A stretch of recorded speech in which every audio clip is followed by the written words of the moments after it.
Colorado will have a new defense coordinator in 2026 with Chris Marve being elevated to the position after Robert Livingston accepted the passing game coordinator position for the Denver Broncos. Talk about what this means for Colorado, the historic implications involved, and what this means headed into what I think is a pivotal season for Deion Sanders. What's up, kinfolk? It's RJ Young. I am not on a step mill. If this is your first time watching Adapt and Respond, thank you for joining us here. We talk college football year round. If you're into that, hit that subscribe button, like this video, answer the question in the comments below. Do you think that Chris Marve can turn Colorado's defense into the best in the Big 12?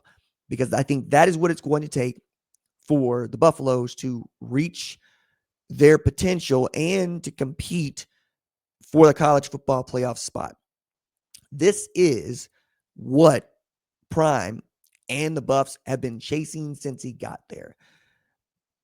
In January 2023, when Georgia beat the hell out of Texas Christian in the national championship game, Deion Sanders was on the sideline, and his son Bucky got video of him looking around, taking it all in, and saying out loud to no one in particular, we got to get here.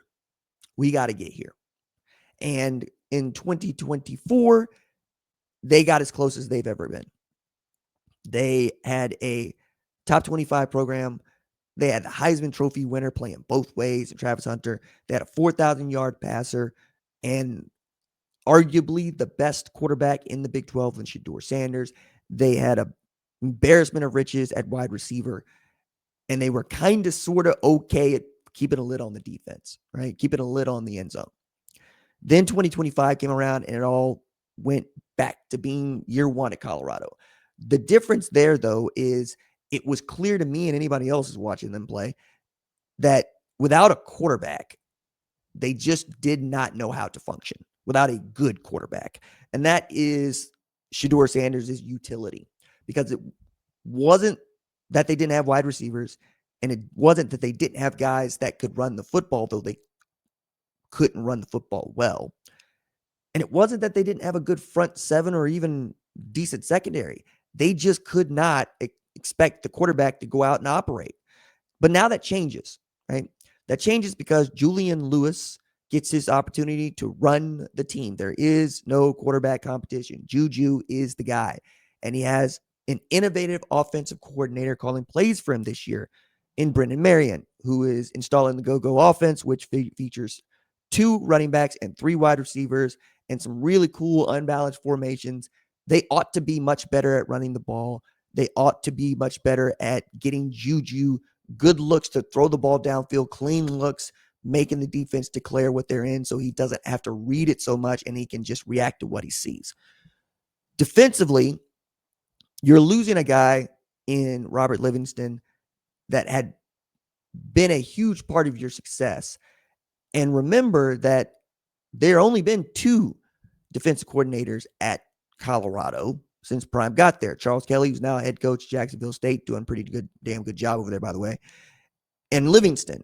Meanwhile, you've gone through Sean Lewis, Pat Shurmur, Brett Bartoloni, and now you're on to Brendan Marion.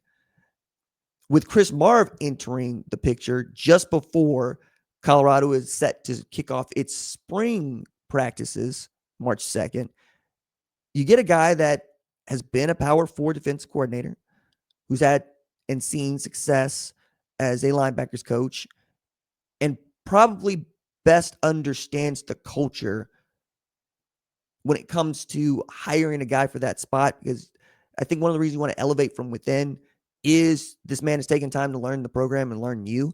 Do you really want to bring somebody else in just before spring football starts to try to do that all over again? Ideally not. And because Chris Marve's hiring was swiftly noted after Robert Livingston took another job, exited, you got to believe that Prime knew what he was going to do here if they lost Robert Livingston to the NFL.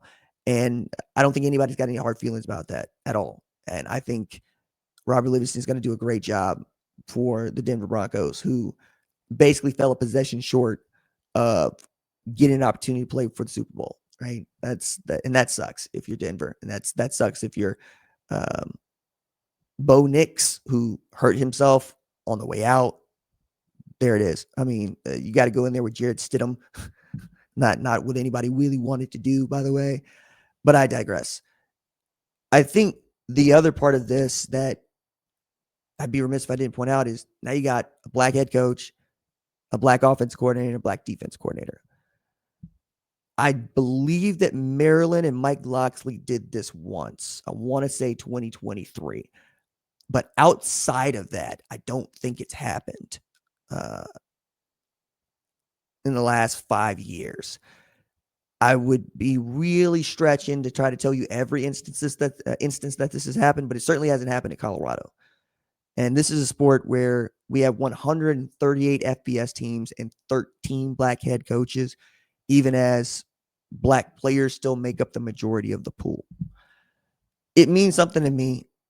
It doesn't have to mean something to you, but I am me, and I write books about black culture and black studies. So this is significant, and I would be wrong not to point it out. I also would be wrong to tell you I'm not excited about it. I would love to. I want to see what this triumvirate can do. I want to see what Juju can do. I mean, I felt this way when Casey Dunn and Derek Mason were the black coordinators at, or two black coordinators playing for Mike Gundy, coaching for Mike Gundy 2022. You know, like it's cool. Just they don't come around all that often. Essentially, for a group of men that are underrepresented, like in the United States, less than 7% of the country is black and male. Less than 7%. There just aren't that many of us, comparatively speaking. And yet, we play a lot of football. We play a lot of basketball. We play more baseball than people think, right? And Prime is a great example of that, right? Still the only man to play in the Super Bowl and in the World Series, which is a wild statistic, just a wild statistic. But the other thing to note here is Prime didn't make a DEI hire. That's not what he's doing. That's not what anybody at Colorado is doing. He hired a guy because he wanted to win. And he's been walking around telling his players the whole time, we're here to win. That's what we're here to do. I don't really give a damn about the rest of it. For him, it's happenstance. And yes, the happenstance is something you got to point out. You got to say, damn, really? And then you got to go play football. And I think everybody is looking forward to going to play football.